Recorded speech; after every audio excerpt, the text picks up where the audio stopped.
Hello everyone and welcome back to TowerGate. It is TowerGate day number 627, December the 6th, 2018, Thursday. Thank you so much for tuning in. Yes, a few people made comments yesterday about the fact that I forgot to mention that I was having chicken and taking out the trash. Well, just so you know, I'm tired of having chicken on Wednesday. Tired of having chicken on Wednesday, so I'm no longer having chicken on Wednesday. I may have chicken on Monday or Thursday or Saturday, but I'm not going to be having chicken on Wednesday anymore, at least for a while. Instead, I'm going to have pasta on Wednesdays, and then I'll take out the trash. I did remember to take out the trash, by the way. Now, it appears that Macron will abandon the fuel tax increase, and he will seek dialogue to determine what the next steps will be. So he comes out with a statement yesterday. Actually, he had his prime minister come out and make the statement to back off and that they would suspend it, thinking that that tricky wording would get the job done. But it didn't, because me and many other people noticed that and pointed it out. And that didn't stop the riots. In fact, they got worse. So today, he had to come out himself, Macron, and say, okay, the fuel charge increase, it's off the table, it's done, we ain't going to do it. He caved. That's not going to go over very well with Mr. Van Rompuy and all his friends over at the EU. The technocrats are pissed. And that's probably, in their minds, says, okay, I guess Macron is not the right guy to replace Merkel. He should have stood up.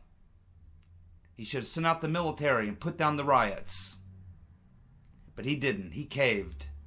Probably not going to be the man for the job. So not only has Macron probably deep-sixed himself as the stand-in for Merkel, to replace Merkel as the leader of the EU, which was a pipe dream to begin with and was never going to happen, because it has a lot more to do with the size of Germany's economy compared to France.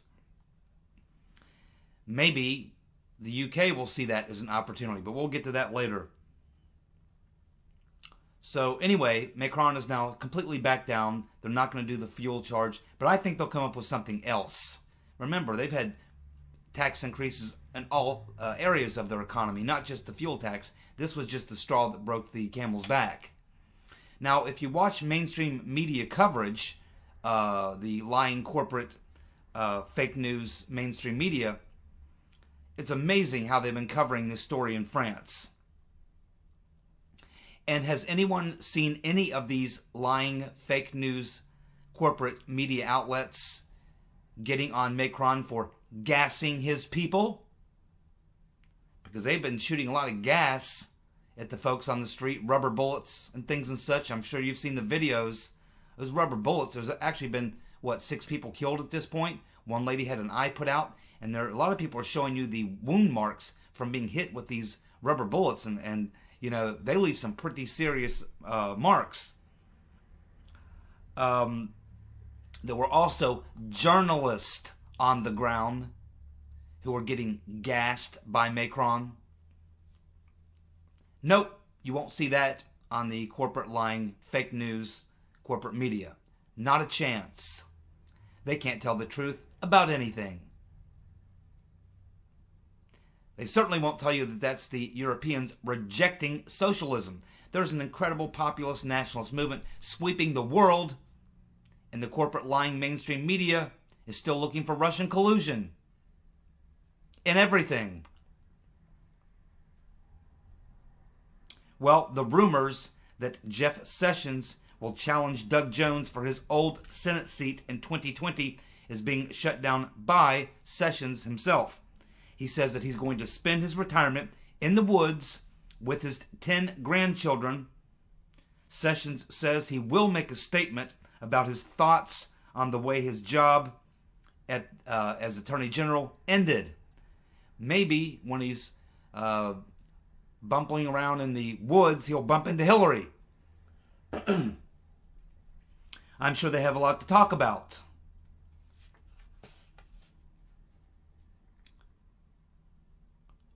Uh-oh, it's Christmas time, and you know what that means. That brings out any holiday you can expect the loony lefties to come out and have a problem with people celebrating anything that's good, right? Because, as I've said many times before, the lefties, the loony lefties, are not happy unless they're miserable. And they get really pissed off if they look around and see that everyone else isn't as miserable as they are. They hate happy people like us. So now the loony lefties are now attempting to have Rudolph the Red-Nosed Reindeer banned. Rudolph banned. Because the holiday film promotes bullying and bigotry. Santa, according to the loony lefties, Santa let them bully Rudolph.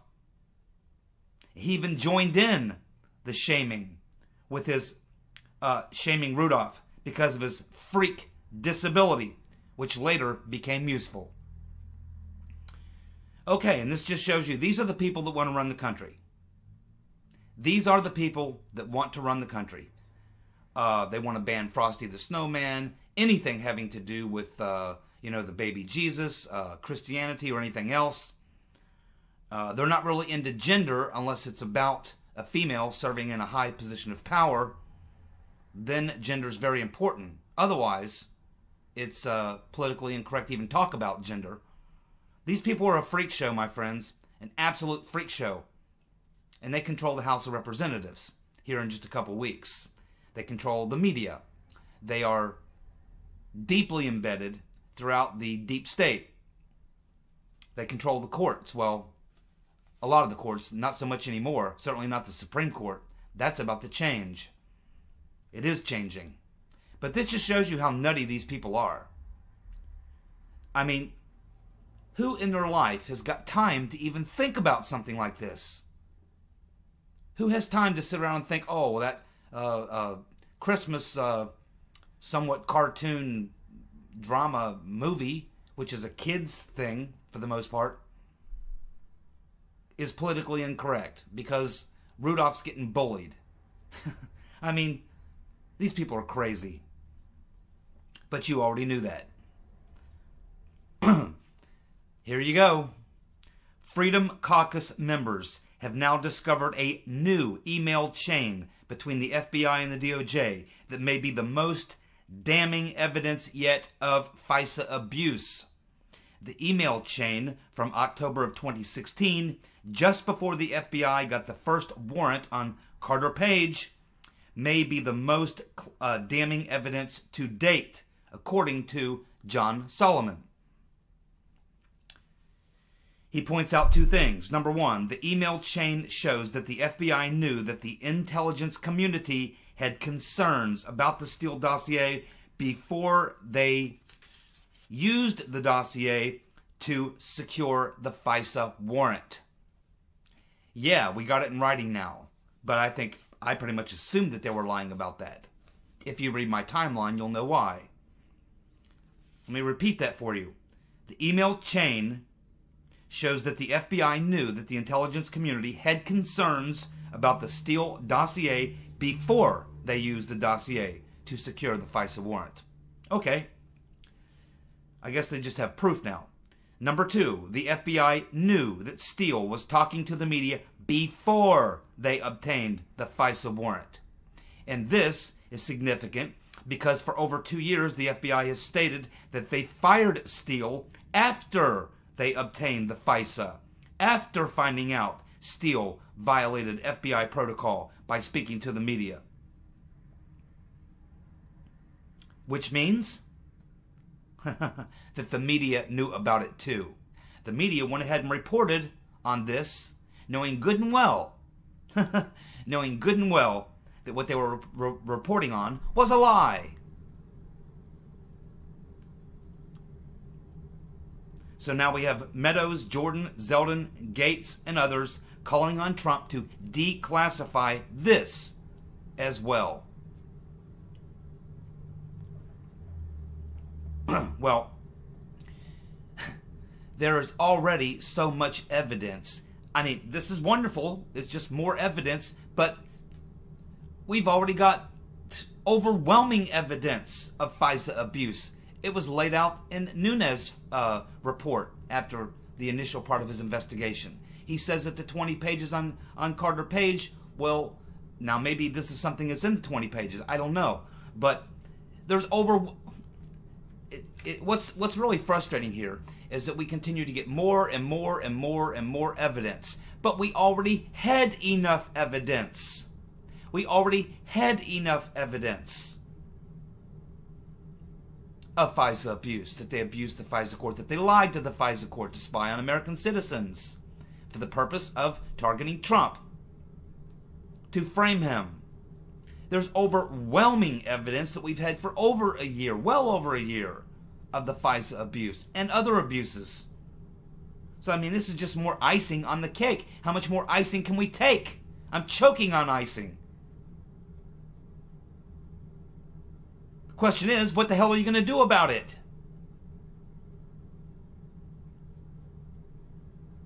You know, you can have a mountain of evidence, but if you never take a single bit of it to court and pursue it, what, you think Uncle Bob is looking into it? I don't think so. It's maddening. Because we talk about this stuff every day. Every day, more and more and more evidence comes out. But we don't need any more evidence. There's plenty to convict the whole crew. We'll see where it goes, but I imagine if you watch Sean Hannity tonight, John Solomon will be on Sean Hannity, or actually by the time you see this video, it will have already happened. I assume Solomon will go on Hannity on Wednesday night and expose this, and oh boy, this is it. This is the smoking gun, is what Hannity will say. Well, man, we've already got an entire brigade of smoking guns.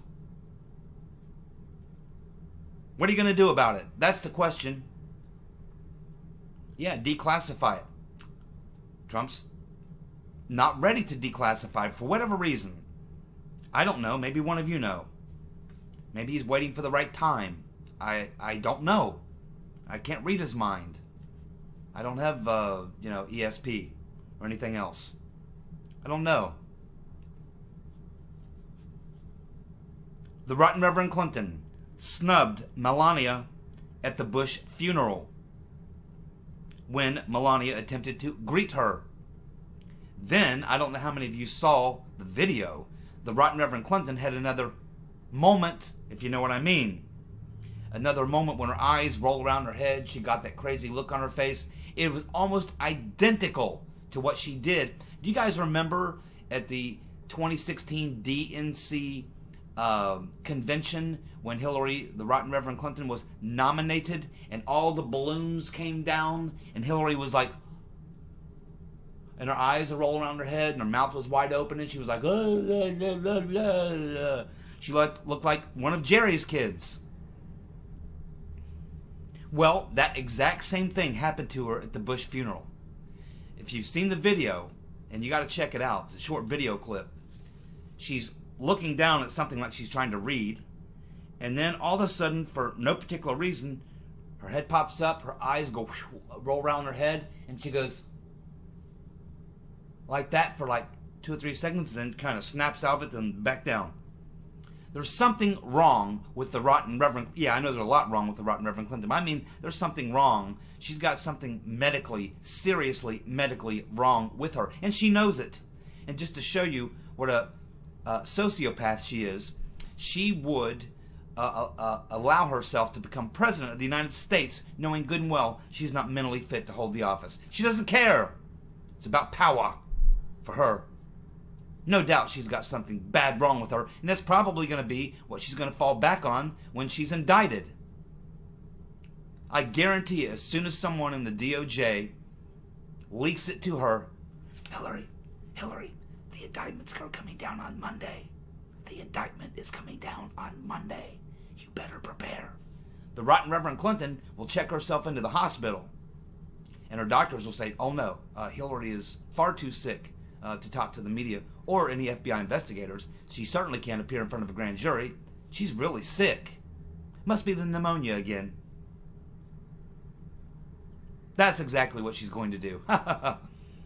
Got an alibi. The rotten Reverend never ceases to amaze. Did Uncle Bob grant Tony Podesta immunity? This was going around months and months and months ago. The Gateway Pundit is reporting that the Southern District of New York is investigating Podesta for failing to file as a foreign agent, just like Manafort. Well, we knew that a long time ago. And back, a year and a half ago when that was all coming out, we were told, yeah, Manafort failed to register as a foreign agent, but so did Podesta, and so did hundreds of other lobbyists in Washington who just don't do it.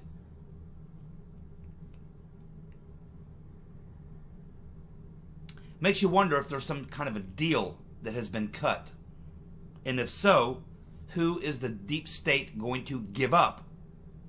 Are they working behind the scenes to cut a deal? Are they saying, yeah, well, look, man, this is bad. This is really bad. You got us by the short hairs. We admit it, man. You got us. Well, tell you what. Here's what we got for you. How about we serve up Podesta? How about both the Podestas? Would that work? Yeah, and maybe Trump's people go, nah, they're small fish. We got Obama, we got Clinton, we got Comey, we got the whole crew, man. Brennan, Clapper, we got the whole crew. Foreign governments. Got to do better than the Podestas. Well, what if we give up the rotten Reverend Clinton? She's of no use to us anymore. The only problem is that she's basically said if she gets indicted, she's taking everybody down with her. Will they give up Comey? He's going to be answering questions on Friday, and I imagine some of the questions are going to have to do with this recent email chain they've just discovered, which proves, again, two more huge whoppers that Comey told. Do you think that he will be indicted for lying to Congress? And, of course, the big story of the day, Michael Flynn, no jail time being recommended by Uncle Bob. And a lot of people are saying, well, Michael Flynn, boy, he really dodged one there. Really dodged a bullet. Fortunately, Uncle Bob's a wonderful man and let Flynn slide. Right. First of all, I don't have time. I do not have time. I need about 2 hours to do the entire Michael Flynn story because there's a lot going on with the Michael Flynn story. And it's really not even so much tied to Spygate. It's just that when Trump named Flynn as his national security advisor, it put him into the matrix, you might say. But the thing with Flynn, if you'll go look at my TowerGate timeline, you'll see that the thing with Flynn began in 2014.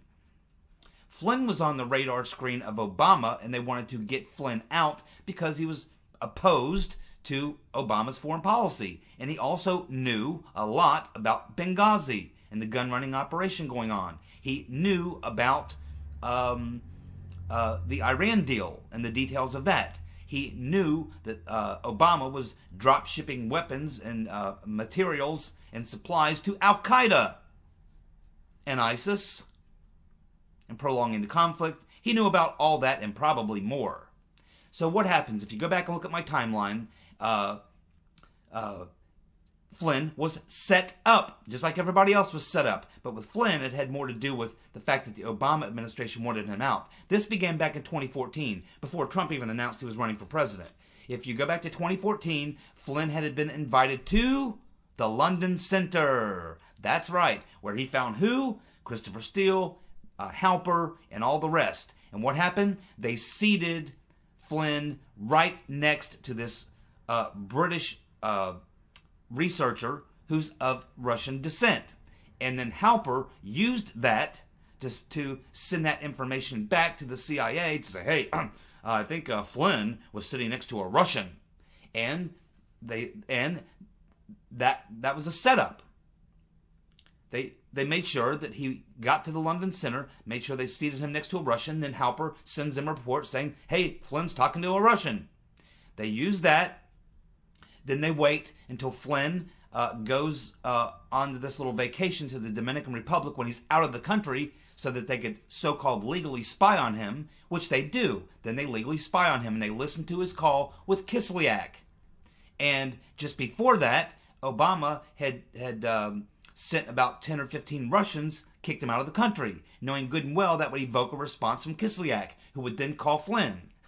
See how they set him up? So then Flynn gets a call from Kislyak when he's in the Dominican Republic. Then they listen to that call. Illegally listen to that call. Then they illegally unmask that and then release it to David Ignatius, who publishes it. Then they use that for Sally Yates to hit Flynn with the Logan Act. All a setup. Flynn was set up straight up, hardcore. And then Trump names him as National Security Advisor, and that's how he got sucked in, and then they tried to use Flynn again. But Flynn pled guilty over a year ago, and he's just now getting his sentence, and they recommend no jail time. Flynn absolutely tomorrow should be, or as soon as that hearing is over, he should immediately file charges, just like Corsi, just like Carter Page, just like Papadopoulos should do as soon as he gets out of jail, which I imagine will be, here in another week. Every one of these guys need to be filing abuse of power charges and all sorts of other charges against the deep state criminals. Flynn's got a hell of a case. It's all right there, man. It's not hard to see. Flynn was straight up set up by Obama because he knew where the bones were buried, and they had to shut him up and get him out. And then he got sucked into Trump's orbit, and they used that too. What a story. And it's all true. Roger Stone has now made a counter challenge to the bug-eyed fool, Adam Schifferbrains. So he's telling Adam Schifferbrains that he, Stone,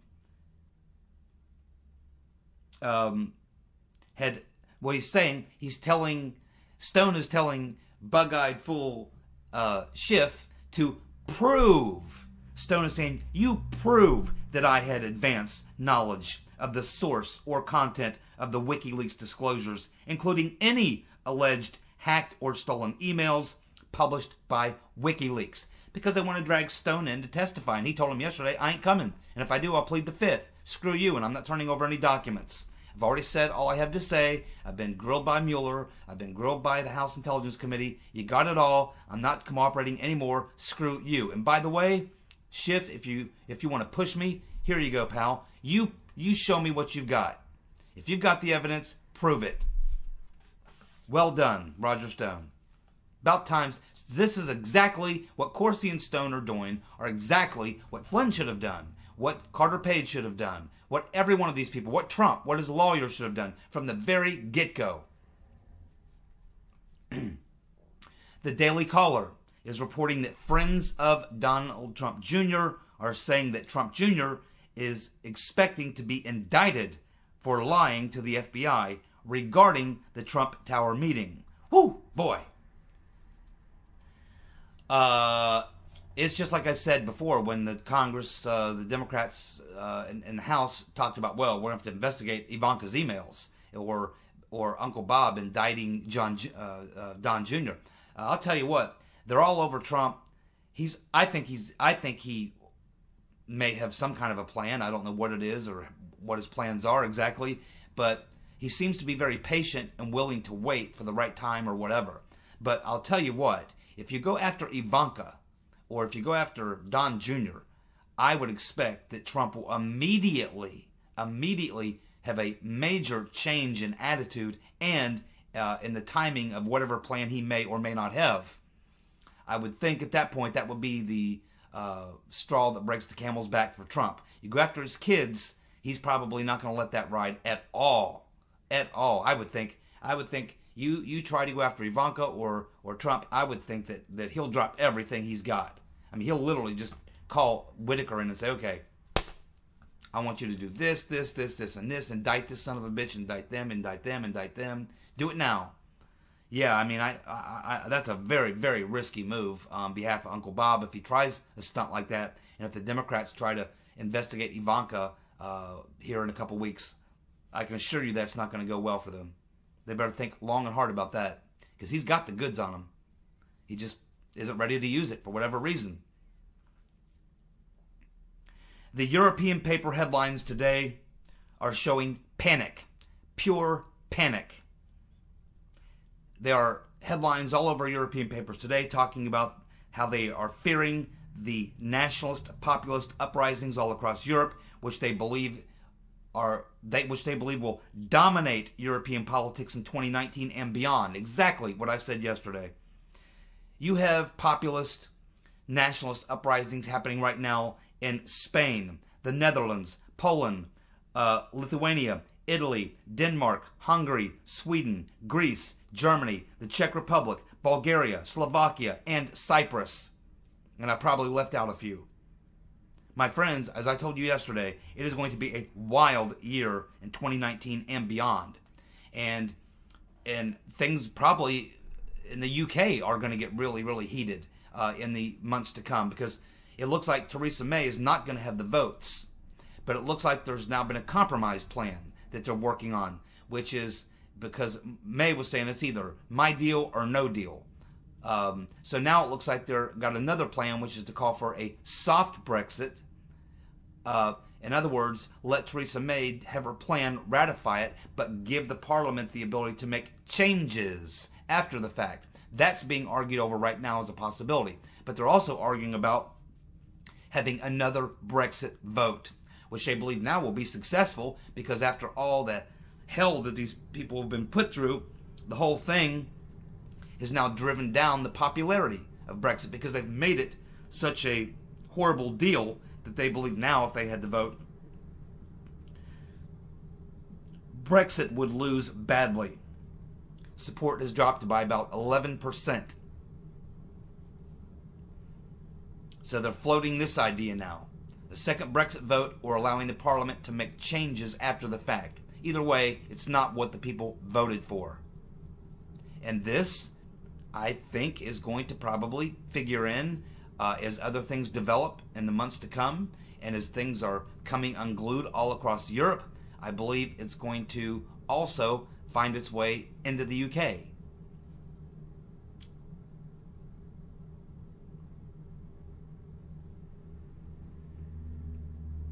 Do you think that Jerome Corsi's criminal complaints against Uncle Bob the Executioner is what is forcing him to wrap it up? Because there's many stories in the last 2 or 3 days talking about Mueller is now preparing his final report. And a lot of things have been happening here since a lot of reports about Mueller wrapping it up has been happening since the deal with Corsi, and specifically Corsi, but somewhat with Stone also, when they didn't just serve their heads up on the chopping block for Uncle Bob. The fact that these two guys fought back seems to have caught Uncle Bob off guard. And the case that Corsi has is a damn good case. A damn good case. And that's criminal liability for Uncle Bob and the Hillary donor posse. You're not allowed to tell a person that they either have to lie or you're going to drop charges on them. If they don't say what you want them to say, you're going to drop charges on them. Especially when what you're telling them to say, you know, is a lie. You're not allowed to force someone to lie to spin your narrative. That's not going to work. All Corsi has to do is prove that. And he might be able to do that. And so it appears that Uncle Bob the Executioner, since Corsi challenged Uncle Bob in the last 3 or 4 days, you're seeing a lot of stories popping up about Uncle Bob is writing the final report. That's all that was ever needed, was someone to challenge. Should have been done so long ago. And Corsi's not even a guy with a lot of resources. This thing's not over, I don't think. A lot of people think it's over. Who knows? Keep in mind, Whitaker, I don't believe Whitaker is going to be the guy that's going to drop the hammer, in my opinion. He's been there for over a year, and I think he was brought in probably to be the eyes and ears, which is exactly what John Kelly said. Brought him in to be the eyes and ears for the White House, to know what the hell's going on inside the deep state, the DOJ, the FBI, and with Mueller. So that's really, Whitaker's been acting more as the eyes and ears for the White House. He's been accumulating information. I don't think He's the guy that Trump wanted to bring in to drop the hammer. He's the guy that they brought in to stop the bleeding and also to keep them abreast of the deep state coup operating within the deep state, the DOJ, the FBI, and other deep state agencies. Which brings me to my next point, is that I think we're going to know a lot about what Trump's plans are, or are not, based on who he appoints as Attorney General. Because probably as soon as the new Congress takes over and the new guys come in the Senate, where we'll have a 53-47 advantage, he'll have Corker and Flake, and those guys will be gone. No Magoo. He'll have a Senate that's pretty strongly in support of him, and he'll be able to get probably someone who he really wants to be the Attorney General for his appointment. And I think at this point, this is the most important appointment Trump will ever make in his presidency at this point. This will be the most important appointment he makes. And I think he knows that. He knows he can't have another Sessions. He certainly can't promote Rodenstein or Noel Francesco. Trump is going to have to go outside the deep state, and he's going to need that person to get confirmed. I think he feels pretty good about the fact that the guys he's got in the Senate will confirm someone, even if they are outside of the normal system, even if they are not in the line of secession. I think Trump knows he needs that person. And I think we're going to learn a lot about what Trump's intentions are based on who he appoints as Attorney General. I think we're going to learn a lot. Is Trump going to just try to stay focused on economy and jobs and continue to just tweet about the deep state crimes, hoping that some media outlet or some journalist will discover something and that somehow magically someone at the DOJ might actually do something? Or does Trump have another plan? We're going to learn a lot about that when he appoints his next Attorney General. And his Attorney General is certainly going to be asked in the confirmation hearings, are you planning on investigating all these things that Trump tweets about all the time, about Spygate, corruption at the DOJ, the FBI? This Trump appointee for Attorney General is going to be grilled on over what he's going to do about all these things. And his answers to those questions are going to tell all of us a great deal. Is he going to straight up say, yes, I've been reading the papers, looking at all this, and as Attorney General, if I'm confirmed, I'm going to be doing my job. And my job will be, of course, to look into any crimes that may have occurred. And if I find crimes, they'll be investigated. And if people are found guilty of crimes, they'll be prosecuted. No one's above the law. I'm going to run the Department of Justice the way it should be run. Rule of law. Equal justice under the law for everyone. Nobody gets special privileges. They'll ask him if he's going to go after the rotten Reverend. I imagine he'll say the same thing. We're going to learn a lot about which way this is all going to go and how this is going to play out based on who Trump appoints as his next Attorney General, and we're going to learn a lot about what he is going to do at the hearings, at the confirmation hearings, because he will be asked. So I think that that's the next thing to watch very, very closely. And I think Whitaker has probably been setting the table for the person that Trump wants to bring in to get it all sorted out. I think that's the position Whitaker's in. He's pretty much the guy to get it all together and set the table so when the new Attorney General comes in, he can act. And I think that that's what Trump may be planning, but I don't know. I'm just guessing. But that's the next thing to watch very closely. Who will Trump pick as his next AG, and what will he do? Thank you so much for tuning in. I'll be back tomorrow with more TowerGate. See ya. Bye.